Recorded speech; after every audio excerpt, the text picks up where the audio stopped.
walaalaha qaaliga marka hore waa idin islaamay waxaan idinku islaamay salaata islaamka assalaamu calaykum waraxmatullaahi wabarakaatuh bacda salaam maanta waxaan idin wadaa hadiyad ku saabsan faa'iidada salaadaha waxaan ognahay in salaadu waajib tahay qofkii salaadaha waajibka ka soo baxana aqra camalkiisa oo dhan uu hagaagayaa waxa ugu horeeya qofka miisaan la saaro waxa ugu horeeya qofka laga baraaway waa salaada waxa ugu horeeya ee qofka laga xisaabo waa salaada qofkii salaadiisu ay taam noqoto oo salaadiisu hagaagto camaladiisa oo dhan kale way hagaagayaan qofkii salaadiisu xumaatana camaladiisa oo kala dhan way xumaanayaan haddaba sida waan ognahay in salaadu ay tahay waxaan kala ognahay adduunka qofkii salaadaha ku dadaala inuu ajir badan iyo xasanaad badan iyo risqigiisa iyo noloshiisa caafimaadkiisa in la taamiyeliya haddaba salaadu jirka qofka sidee qayb uga noqdaan waan dukanaa waan arag markasta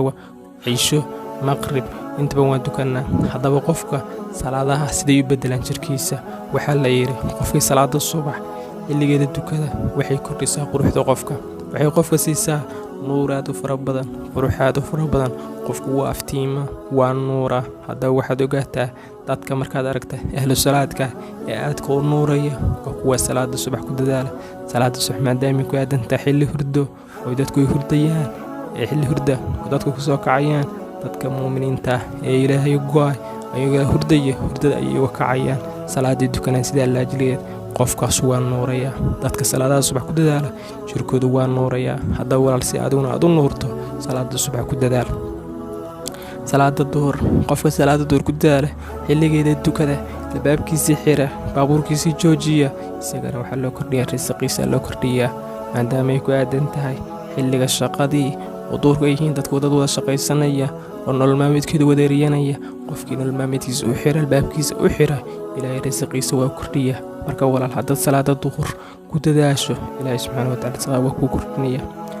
salaada casr waxay kordhisaa ama waxay kor u qaadaa caafimaadka qofka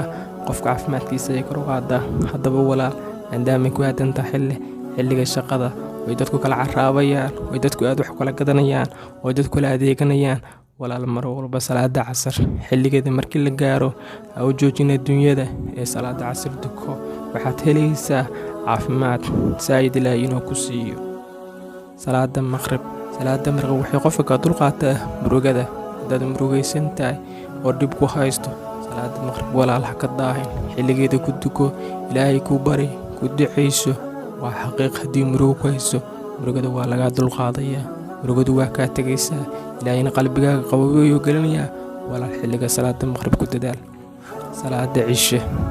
cisho waxay qofka siisaa ridaadu macaan qofka jirkiisa waxay taa jimicsi waayaan waxaan raadinaa laakiin jimicsi ugu fiican waa salaada cisho maadaama ay ku aadan tahay laakiin ku dhowdahay xilliga hurdada oo markii salaada cisho la dukado ka bacdi jiif la soo diyaariyo waxay qofka siisaa qaboobi iyo farxad oo hurdadiisa kala dareemo isagoo hurdada raba jiifkii raba inuu jiifso iyo siisaa walaal salaada cisho ku dukaa adigoon salaada cisho dukan ha seexan xilligeeda ku duko xilligeeda ha dhaafin si mar walba aad hesho hurdaad macaan walaal haddii aad ka heshay walaalahaada kale la sii wadaag waadna mahadsantahay